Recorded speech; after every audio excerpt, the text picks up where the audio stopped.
Mukhang totoong nakipagsabuatan si Donald Trump sa mga Iranian. Sinabi ng Pangulo ng Estados Unidos na magandang ideya ang pagsasara ng kipot ng Hormuz ng Iranian Islamic Revolutionary Guard Corps at ang paniningil lang bayad sa mga dumadaang barko. At handa siyang makipagkasundo sa mga Iranian para sabay nilang harangin ang kipot ng Hormuz at kumita ng malaking pera sa ganitong uri ng pagpipirata. Tinawag ito ni Trump na magandang kasunduan at sinabing ang bayad ay garantiya ng seguridad para sa mga tanker ng langis at gas. Nag-alok na ang Iran na maningil ng $1 para sa bawat bariles ng langis sa kahit anong tanker. At isipin mo, noong 2025 may humigit kumulang 20 milyong bariles ng langis kada araw ang dumadaan sa kipot ng Hormuz. Kayo na ang magkwenta kung magkano ang kita dito. Mukhang wala nang pakialam si Trump sa ganito. Ipinapahamak niya ang mga kaalyado niya sa Persian Gulf tulad ng Saudi Arabia, Emirates, Qatar, Bahrain at Kuwait. Pero hindi lang yon. Biglang pinuri ni Trump ang rehimen ng Iran at sinabi niyang handa siyang makipag-ugnayan dito. Pero may mga banta rin. Maaaring magpatupad ang Amerika ng 50% na taripa laban sa mga nagsusuplay ng arma sa Iran. Ang pangalan ko ay Alexi Pechi. Talakayin natin ang paksang ito ng sabay-sabay. Pero bago tayo magsimula sa episode na ito, hinihiling ko sa inyo na mag-subscribe sa channel, mag-like at mag-iwan ng kahit anong komento. At kung gusto ninyong suportahan ang trabaho ng YouTube channel na ito, maaari ninyong gawin yon sa pamamagitan ng kahit anong donasyon o pagiging sponsor sa YouTube. Makikita ang lahat ng link at detalye ng suporta kay Alexi Pechi sa video description o QR code sa inyong screen. Mag-subscribe din sa Telegram channel kong Pechi News. Nasa video description ang link. Makikipagtulungan at makikipag-ugnayan ang Estados Unidos sa Tehran ayon kay Pangulong Donald Trump matapos ipahayag ang 2 linggong tigil putukan. Naniniwala si Trump na nagkaroon ng mabungang pagbabago ng rehimen sa Iran. At ayon kay Trump, tatalakayin ng Washington at Tehran ang posibleng pagluluwag ng mga taripa at parusa laban sa Iran. Dahil marami sa 15 puntos ng kasunduang pangkapayapaan sa Iran ay umano'y napagkasunduan na. At ngayon, ibabahagi ko lang sa inyo ang isang sipi mula kay Trump. Makikipagtulungan ng malapitan ang Estados Unidos sa Iran na dumaan sa pagbabago ng rehimen gaya ng napag-alaman na natin na magiging lubhang mabunga. Walang magaganap na pagpayaman ng uranium. Ang Estados Unidos kasama ang Iran ay huhukayin at aalisin ang lahat ng malalim na ibinaong basurang nuklear na ibinaon ng mga bombarderong B-2.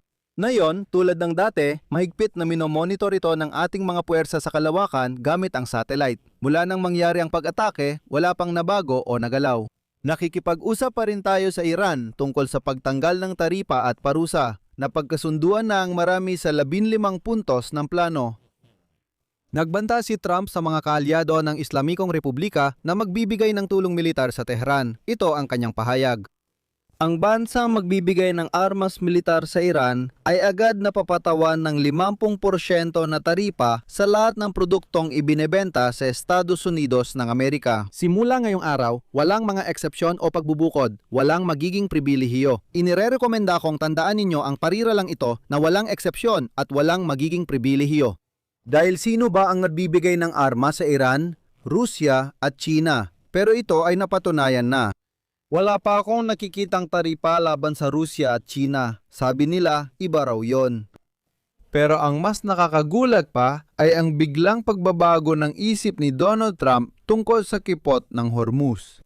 Alam ninyong lahat na kamakailan lang, noong 5 ng Abril halos istrikong hiniling ni Donald Trump sa Iran na buksan ang kipot ng Hormuz. Noon, sumulat siya. Sa Martes, araw ng mga planta ng kuryente at tulay sa Iran. Sabay-sabay lahat ito. Hindi pa kayo nakakita ng ganito. Buksan nyo putang ina ang kipot. Mga gago kayo. Kung hindi, sa impyerno kayo. Basta panoorin nyo lang.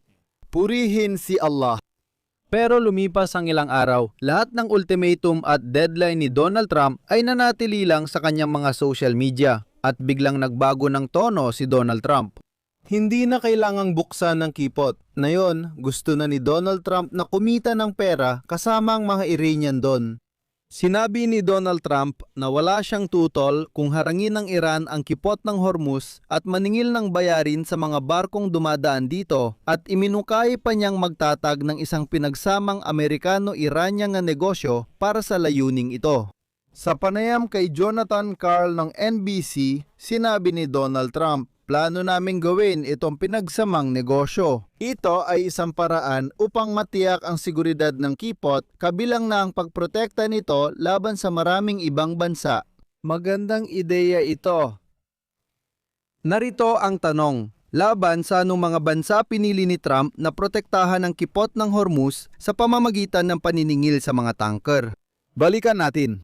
Bago magsimula ang bigmaan ng Estados Unidos at Israel laban sa Iran noong Pebrero, 28 bukas ang kipot ng Hormuz at daang mga sibilyang barko ang malayang nakakatawid dun ng lubos na ligtas. Sa kipot ng Hormuz, hindi tulad ng Bab el-Mandeb ay medyo ligtas. Wala man lang palatandaan na may banta sa mga tanker dito.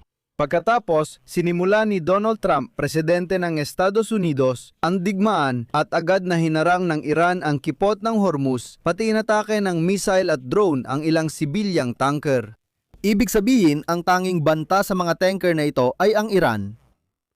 Huminto ang mga barko dahil tinakot sila ng rehimen sa Tehran gamit ang missile at drone attacks.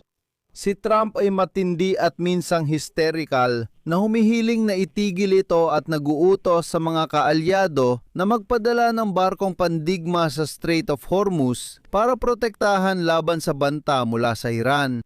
Ngayon naman, sinasabi ni Donald Trump na siya, kasama ang mismong Iran, ay mangungulekta ng pera mula sa mga dumadaang barko para protektahan sila mula kanino? Sa Iran? Pero hindi. Si Trump ay makikipagkasundo sa Iran. Di kanino sila poprotektahan? Kanino sila poprotektahan? Dapat nating tandaan na bago magpasimula ng digmaan si Trump, walang problema sa kipot na yon. Hindi ko alam paano ngayon tutugon ang mga bansa ng Persian Union na dati naniniwala na kaalyado nila ang Estados Unidos, pero ngayon ay sisingilin pa sila ng buwis para solusyonan ang problemang si Donald Trump din ang gumawa. At ano ang ginagawa ng Iran sa sandaling ito? Sa sandaling ito, nang ipahayag ni Trump ang tigil putukan at na siya ay, sa totoo lang, nakikipagsabwatan sa mga Iranian, inatake ng Islamic Revolutionary Guard Corps ang oil pipeline na ginagamit ng Saudi Arabia para magpadala ng langis nang hindi dumadaan sa kipot ng Hormuz. Ang East-West Oil Pipeline ay nagdadala ng langis mula Persian Gulf papuntang Red Sea na tumatawid sa Arabian Peninsula. Tinamaan ang isa sa mga pumping station ng 1,200 kilometrong ruta na tinatawag na economic artery ng kaharian. Nangyari ang pag-atake ilang oras matapos ianunsyo ng Iran at Estados Unidos ang tigil putukan, at yan ang punto. Kung mawawala sa Saudi Arabia ang napakahalagang oil pipeline na inatake ng Iran ngayon, ang tanging ruta na lang na magagamit ng Riyadh para maibenta ang kanilang langis ay ang Strait of Hormuz, kung saan maniningil ang Iran para makadaan ang mga tanker. At sinasabi ni Trump na maganda itong ideya at gusto rin niyang kumita dito. Ngayong Biyernes, Abril 10 magsisimula ang direktang negosasyon ng Estados Unidos at Iran sa Pakistan.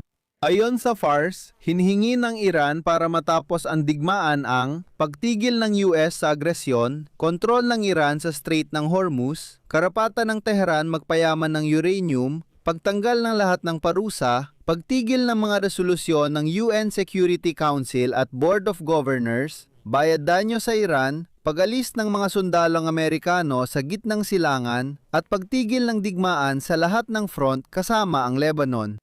Ayon sa Associated Press, sa English na bersyon ng dokumento, hindi binanggit ang karapatan ng Tehran na magpayaman ng uranium at wala nang tumututol tungkol sa Strait ng Hormuz.